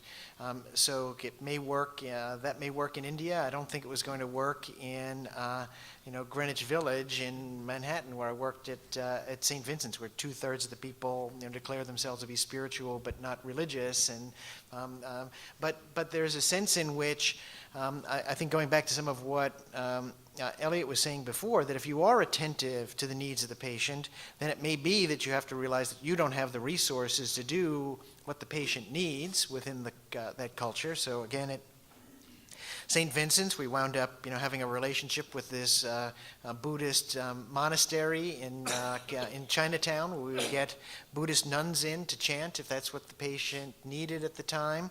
There's a great story of somebody who wasn't a terribly religious Jewish man whose son said, "Well, you can't get can't you get a rabbi here?" We were having trouble getting the rabbi who was on call. We finally had somebody else on the staff who could read Hebrew start reading the Psalms while this man was dying. The son couldn't do it himself, but we got somebody on the staff who could read it, and the guy actually woke up a little bit. It was this great, remarkable event. So I think it's always responding to the patient's situation that's critical to the sort of witness verb two, and I think you're right to, both you and Michael before you, to recognize that you can't get to that unless you begin with the witnessing the body, right? Witnessing the person, witnessing the religious experience as a clinician caring for the patient. All right, next question. Hi, my name is Michelle Harrington. I'm going to complete the triumvirate of divinity school students. I'm a PhD candidate there. And I wanted to ask Dr. Farland and Dr. Solmesi a little bit if they would reflect about the practice of professionalism, maybe not an exclusive relationship with the patient, but within the context of the rest of the medical staff. I wonder if you could push your reflections just a little bit further. And just to explain what I'm thinking, Dr. Farland, you seem to have a little bit of a critique of professionalism behind your words today, and I thought that what I caught there was this idea that professionalism, well, here's what I'll tell you what I'm thinking about it, I guess. As far as I understand the AMA, through history, it's been a lot about maintaining the authority of the physician for obvious reasons, but also shoring up sort of a power differential between physicians and nurses, between physicians and patients, and between physicians and the rest of society, sort of cultivating that as an elite. And I wonder if you think about, well, we all probably know that doctor has to do with a teaching role, so a teaching role that's inherently reducing the inequality between all those groups that I just mentioned. And I wonder if you maybe could reflect on that, if that makes sense to you in the context of what it means to be a right-hand physician or to hold that vision forth. And also, Dr. Solmesi, I wonder what witness means to you in the context of the relationship between, say, physicians and nurses and things like that. So thanks. I would just very, very briefly say, I think you've raised some other important questions, but I'm going to actually defer from commenting on most of them, except to say that I do think I have a sense I have my own sense of what the right-hand sense of physician calls me to be and do, and that it certainly involves something like teaching, and it certainly involves not just trying to parade my power or influence with patients over nurses and so on. But what irony, which I'm kind of focusing in on here, does is just challenges me whether even if I feel like I've seen through the problems, that if I feel like I've overcome my tendency to be disrespectful, that I've overcome my tendency to want to be an island and to be, to not respect the other team members enough or whatever, that even in all that, I still, what the ironic experience does is challenge me, are you really getting it at all? And I just, again, put that forward as I think something that we experience. And one way to respond to that is to think, I can't get it. So, and I think that's part of what people are experiencing now. Another way is, and I guess I'll comment briefly on the question that Dr. Lehmann posed toward the end about what do religious resources do, is that one of the things that they do potentially, and I'll give one example from a paper that you'll hear about this afternoon, is if your religious practice and teaching and concepts reaffirm to you that the world is broken, that the world to come, which will ultimately only be achieved through the work of God, God's fullness of redemption, can only be experienced in very partial ways, breaking through, then it in a way, I think, does free you up to say, maybe I haven't got it at all, but I start again, because my hope is not that I'm going to get it figured out. My hope is in God. And my part is to hold this lightly, this thing I'm doing now, have a humility that recognizes I probably don't have it, and yet I'm going to start again, trying to do better. Dan? Got two comments to make. One is that the experience both within the profession of medicine and in relationships between other physicians and other professions such as nursing, you may be aware, it's become very fragmented. So even talking about a medical profession becomes very difficult. People tend to identify with their specialty, their subspecialty, and the division of labor between physicians and nurses, let's say, and the kinds of opportunities for experiences between physicians and nurses and chaplains within the hospital are becoming more fragmentary as well. While we hear aspirational language about team care for patients. So the challenge of conceiving of ourselves as a community healing the sick is a very real one. Witness can have a role there, and I think that that's an insight I hadn't developed within the paper. But again, begin with the witness in the verb one sense, right? So it's not merely for me to see myself as the good doctor who's going to show all the other doctors and nurses how to behave, but to begin by seeing the essential goodness in the people who are doing this work of all faiths and of no faith, and to recognize that is the first calling, I think, for me into interprofessional healing. Okay. Oh, Elliot, go ahead, sure. Just one background comment. We've been talking very much about the relationship between religion and medicine in a very direct way. But I think there is an indirect way that is really critical as well, namely that for many, not for everybody, clearly, some people are just not religious, but for those who are, they depend upon their religion for their moral formation. And that doesn't mean that somebody who is inherently nasty will no longer be inherently nasty. But religions, if they have any effect whatsoever on moral development, could at least have the possibility of creating people who, when they then become doctors, nurses, or whatever, don't lose their humanity in the process. And I mean, I think that that's that's an important kind of contribution that religions can make to morality generally, but to the morality of professionals in particular. Thank you. Next question. Hi, Frank Lieberman. I'm a neurologist at University of Pittsburgh. I wanted to expand a little bit on what we've been saying about the interactions between a believing physician and the patient in a pluralistic society, because I think there's an aspect of this that really relates to spiritual honesty. So the role of the physician is really extremely powerful. And with the technological advances in medicine, a lot of decision-making became the province of the physician, even though these decisions about end-of-life decision-making, for instance, they're not really medical questions, they're really philosophic and religious questions, but frequently they masqueraded as medical questions, and people from different religious traditions had decisions made for them that were really not scientific questions in which they didn't really have an opportunity to participate. So I think in my own practice, for instance, I'm obviously identifiably Jewish because I wear a kippah, and patients not infrequently in situations where they're looking for guidance in decision making, they ask the physician's opinion about things that in all honesty are not really medical decisions. They're religious or philosophic decisions.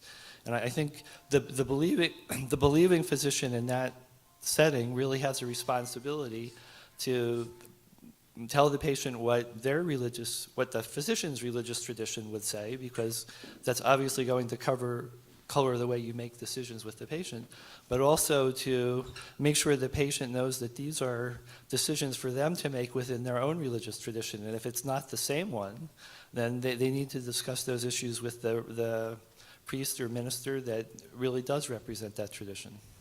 And even within the same one, I mean, there are Orthodox Jews, conservative Jews, Reform Jews, right? And so, I mean, it's absolutely right. Right on. Any other comments? Just briefly, that we've done a lot of research among physicians and can show that there are a lot of areas in medicine in which what physicians say they would recommend to a patient differs substantially based on their religious characteristics. And one of the downsides of keeping things working so hard to keep from using the particular language, I think, is it leads people to not be self-conscious about about how much is at stake in those kinds of decisions. Thanks. Next question, Jonathan. I'm Jonathan Lear at the University of Chicago. I have a question that's primarily directed toward to Rabbi Dorf. You started the paper with talking about the two different lenses or perspectives that the religious perspective or the Jewish perspective in your case, and the secular perspective. And I guess as I was listening, I wondered how, about the dangers of them not being as separate as they think they are, and it's around issues of end-of-life decisions. I'm of an age that many of my friends are experiencing the deaths of their parents. And so I'm going to a fair number of funerals, not of my friends, but of my friends' parents. And it's related to something that Dr. Lehmann said.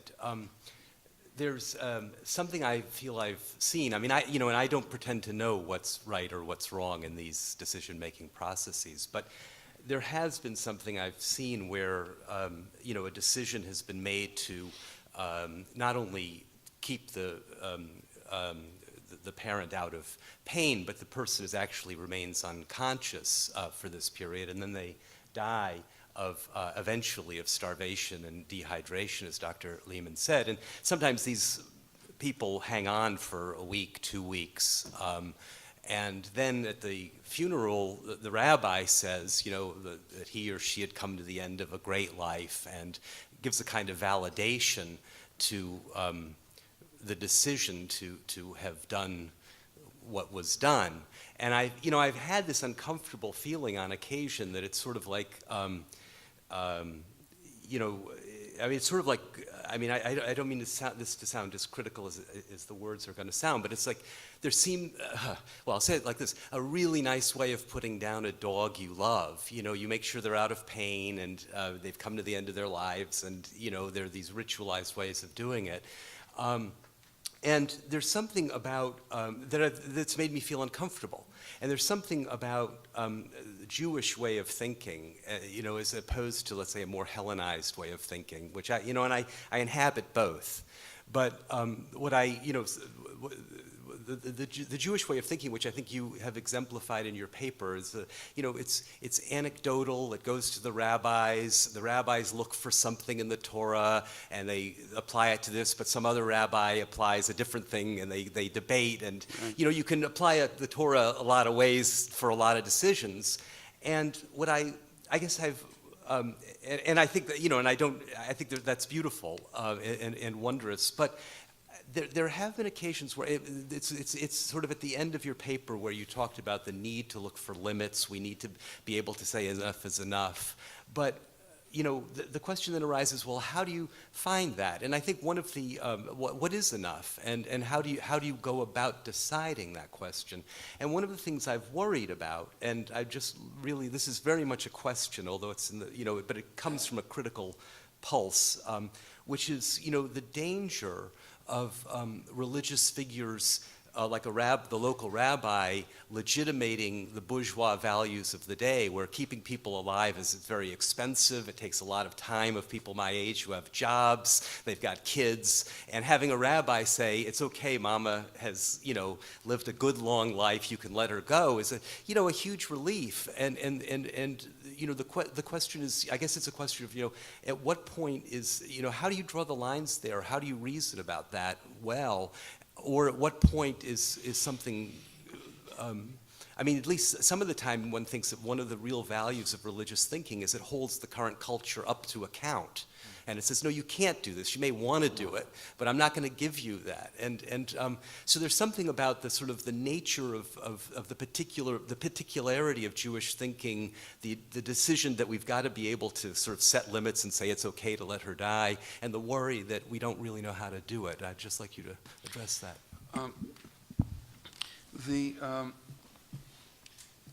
Okay, there are two things I have to say, and I'm going to say the more general thing first. The question that you're asking raises the more general question of how do you gain moral guidance from an ancient tradition that could not have even contemplated contemporary medical realities, let alone dealt with them, right? Because until the 20th century, it was simply not possible to sustain a person's life. You could curtail a person's life. Killing was around since Cain and Abel, right? And you could hasten the death to a certain extent, because morphine's been around for a very long time, and you could administer an overdose, and knowingly so, right? But to sustain a person's life was basically not possible. So there are a total of 4 sources in the tradition that even imagine the ability of sustaining somebody. And they are not at all the medical setting that we're used to. One of them, we were talking about this last night, one of them is Rabbi Judah, the editor of the Mishnah, is dying, and his disciples are praying for him, and at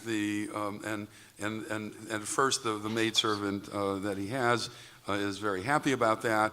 But then she sees that he has difficulty going to the bathroom and is in a lot of pain, so she has a pot drop that interrupts the prayer, and it's in that moment that he dies. Okay, now that's not respirators, it's not any of that, right? Rabbi Hanania ben Tridion is being killed by the Romans, with flames, and there are tufts of wool soaked in water around his chest, and there's this whole question, and his disciples say to him, breathe in the flames so you can die faster. And he says, no, the one who gave life has to be the one who takes it. And then they say, well, can we bribe the executioner to remove the tufts of wool? And he says yes. And also, by the way, raise the flame. That's part of the story that's very problematic. So in any case, this is not anything having to do with that. So then you have the following kind of question. One end of the spectrum would say, well, if the tradition says nothing about it, then the tradition has nothing to say. Okay? That's very nice, except that the tradition doesn't have anything to say about an awful lot of modern technology, right? So that will mean that the tradition will become completely irrelevant. Okay? The other end of the spectrum is turn it over again, everything's in it. Okay? So by hook or by crook, you're going to make decisions based upon some kind of a reading that you're forcing into a text, which is both dishonest to the text and not likely to give you a wise decision. Right? In any case, you're probably deceiving yourself and everyone else in claiming that the decision is really coming from the text when in fact it's coming from some other thing that you're thinking about. So what's in between? The methodology that I describe in the book that I did on Matters of Life and Death in the appendix is that you have to do depth theology. That is, you have to use the legal precedents of the tradition where they have something to say about a particular situation. And some situations they have much more to say about than others, like abortion, for example, where they have a lot to say about that. But other kinds of cases, like end-of-life issues, they have very little to say that's directly on point. So then you have to ask larger questions. How does the tradition understand life and death to begin with? Right? What do we make of on the one hand, the mandate in the Jewish tradition to try to cure, and on the other hand, where does that end such that there's a time to be born and a time to die? right? So how do you balance those kinds of things? Now, reasonable people with very deep Jewish commitments will come to different decisions about that. And what you will get, what you do get, is a range of rabbinic positions on when you may remove life support, if at all. There are some who would say never, okay? But when, under what conditions may you do that? Now, I must say that you're absolutely right. I get, because I do bioethics, I get a lot of questions from rabbis and then also from lay people. And I would say to you that, I don't know, 85% of the questions I get asked, basically what I'm being asked to do is to relieve guilt, right? In other words, the decision has been made. It's just not, there's no point any longer in using these machines, but I don't want to be the one that makes the decision. I want someone else to share the moral burden with me. Often it's because, when you grow up, you come to know certain kinds of moral situations, and you get to be pretty expert about them, about how you talk to others, how you interact with others. You're not allowed to steal, those kinds of things. But very few people, doctors being exceptions here, very few people have experience with end-of-life issues. And so rightfully, they want some, at least advice, if not some direction, in terms of what to do under these circumstances. And it's the, as I was saying before, it's the old Kantian issue. The fact that you can do this, you can keep the person on these machines forever, not quite forever, but for a very long time, doesn't mean that you should. I think basically it's not really, the American desire to try to end life faster so it's cheaper. It's not that so much. Certainly it's not that's not what's behind my positions, right? My positions is based on what's for the good of the patient, not what's for the good of the healthcare system or the doctor or the family or the insurance company, right? But what's for the best interest of the patient. And in the best interest of the patient, especially if the person is talked about, that's why it's really important for people to fill out advance directives, right? And why do you fill out an advance directive? It's not for the American reason. The American reason for filling out an advance directive is so that you have control over your health care to the very end. But all of you in this room that are physicians know that it doesn't work that way. Okay? Because the doctors are going to ask the family members, right? Because the doctors don't want to be sued afterward, right? Thank you. Right? But why do you do it? You do it so that you talk with your family members about it, so that whoever it is that's going to make decisions for you will still be able to talk to his or her siblings after this is all over with. Thank you, Jonathan. Let me You were just going make a quick comment, which is not all of these are about getting off life support systems. I mean, sometimes people have a big injury, right, and they're unconscious. The question, and so in supporting them in terms of life is just feeding them. Yes. And there's a question like, well, shall we bring the person will be terribly compromised after this injury? Sure. But the issue isn't about just pulling the plug. It's about continuing to feed them. Rich issues. Okay, great. Okay, I would like to ask that let's have the last four and maybe the fifth one that just came up. That's our best we're going to be able to do. Okay, so let's go on with the questions. Hello, my name's Nathan Robinson. Let's be efficient. Sorry, my name's Nathan Robinson. I'm a pediatric oncologist from Dana-Farber in Boston. Sort of a broad question just for the panel. We've used the word religion multiple times now. I'm just wondering how, maybe just comment on how we can define that word. I think how we define it will, for instance, define whether or not the term religious versus non-religious physician is a valid distinction. For instance, most of my colleagues, pediatric oncologists in the Northeast, would self-classify themselves as non-religious, but have very defined ideas about the meaning and purpose of persons, of life, of health.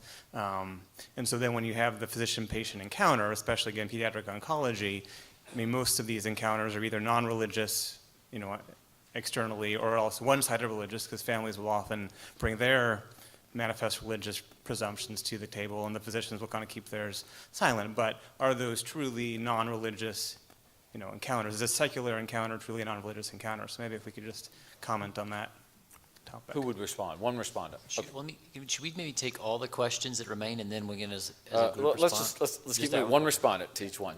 Dan? No, I think there's a sense in which you're right. I've written about this before and suggested that every ethos implies a mythos, which actually comes out of Aristotle's Poetics, and all character development involves plot. But there's also a sense in which you're right, that every ethical system has some basic myth-like, very basic story behind it that characterizes that. So it's some questions about the meaning of human good, the relationship of human beings to the universe at large, etc. So I think you're right to say that even what presents itself as a secular ethic has those kinds of religion-like qualities to it, and we've got to be careful to recognize that. Thanks. Next question, please. Richard Hirschler. I'm from the Mennonite tradition in Goshen, Indiana. Retired general practice doctor who did my studies in the 60s. And my question was about that time, the view that doctors cured people. We let blood from President Washington. As an orderly, I kept patients in bed. I couldn't even get them up to weigh them after a heart attack, and so on. So we didn't always do that well. But it became taught at my time that we do not heal or cure patients. We treat them, and the response of the person, whether it's a physical, emotional, whatever, their response was what gave the healing, the natural response. And I heard people talk about doctors curing or healing people. I'm wondering, is that what they are teaching people, the doctors? And I try to at least teach my patients that their response is at least as important as my treatment. And is that being taught? Let's see what they're teaching at Harvard. Dr. Lehmann, are they teaching that at Harvard? I certainly don't want anybody to presume that what's being taught at Harvard is the model of what's being done anywhere else. I think that we are trying to teach people how to respond and that that's critical. But there is an expectation. In part, it's hard to know where this is coming from. Is it coming from patients or is it coming from physicians? Patients frequently have an expectation of cure. So it's, and we've made such technological progress and scientific progress that we do make this distinction, and we as clinicians say that in some cases we can cure, right? There's some cancers that we can cure, and there's some cancers that we can't, that they're incurable. So we do use that language, I think, and I think it's important that we also remember at the same time, when we talk about the withdrawal of treatment, we're really very careful to emphasize that we're withdrawing treatment, we're not withdrawing care. So hopefully there is, I think, as part of our culture of medicine right now, still this emphasis on caring and to a certain extent healing. And that has to do with how we respond, the language we use. And so I think that they're both in there. Thank you. Next question, please. My name is Joy West. I am an OBGYN. Catholic. And this is kind of a curbside consult that I like. I had a patient recently, a 16-year-old who had been sexually assaulted and was pregnant, about 38 weeks, so close to delivery. And she and her mother decided that the child, she was pregnant with a boy, would be raised as the son of the grandmother, not the patient. The patient was upset about that, but her mother said that's what would happen.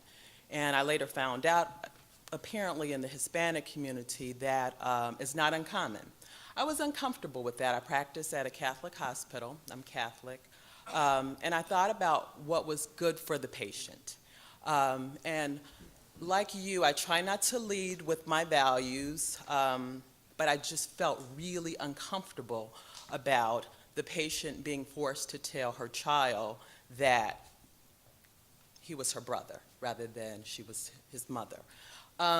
If I called you in as a consultant, because as you said, doctors don't always have the answers, but I was just very uncomfortable in that situation and did not want to impose my religious values, but wanted to do what was best for the patient and have her to do what was best. What would be your response?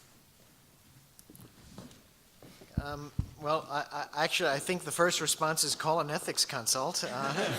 And in some ways, the reason I say that is that I think there is wisdom to the Aristotelian dictum of consulting the many as well as the wise, and that you'd probably want to have a discussion about such a topic of different strategies. I don't think that we have to be absolutely passive at all times and can't ask any questions or make sure that everybody who's involved is fully aware of the consequences potentially for the child of making this decision. I think sometimes we think that, well, that's what the patient says, the patient's family says. Legally, that's the surrogate decision maker. Wipe my hands of it, and then the decision goes. Rather than helping the people who are making the decision to focus, as Rabbi Dorff was suggesting, on the question, what's the best thing we can do for this child, which is clearly not easy to discern, but that bringing everybody to focus on that and making sure they understand all the implications would be probably a better way to proceed than just sort of saying, your decision, that's okay, I respect your autonomy, and that's the end of it. Thank you. Next question, please. My name is Susan Hack. I'm a gynecologist in central Wisconsin and just completing a Master of Divinity degree. And this is a question that's been bothering me probably since this summer.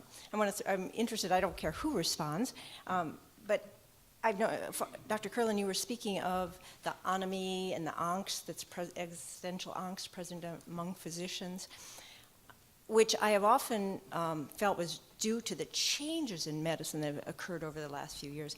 We're raised in somewhat similar time frame and generation. In speaking with fellow seminary students, interestingly, they have no conception of medicine other than as a big business. So what I'm concerned about is whether or not this angst that we now experience is just a figment of our generation. Will it continue on, or will it be done once we are done and the new generation comes in who doesn't share our background? Great question. Who's going to get it? Take it, Far. I'll just say that if people only expect of medicine to be a part of a corporation or a business, and they've come to terms in their own mind about how living their good life includes this compartmentalized part, then they probably won't experience that kind of ironic moment to the same extent. But I think there's good reason to expect that we won't get that far, because we keep having to run into real patients, and the patients call us out, and they expose all of this for being far short of what it ought to be. And even if we can't figure out what's wrong, I think just that encounter with patients will continue. It's going to continue to remind us that being a physician is a great calling that is not easy to get the hang of it, and that therefore I think this experience is going to keep coming back up. Thank you. Next question. Yes, my name is Mariana Cuccio. I'm a psychiatrist actually by training from Romania, but I'm living in the United States for 15 years. And I identify myself as a Christian Orthodox from Eastern Rite. Could you pull the mic down? We could hear you better. Thank you. Can you hear me now? Yeah. Yes. Okay, thank you. My assignments in the last 5 years are in teaching areas. So I'm teaching in medicine medical students at University of Illinois, as well as Kaplan Medical as a junior faculty, where I work with residents coming from all over the world.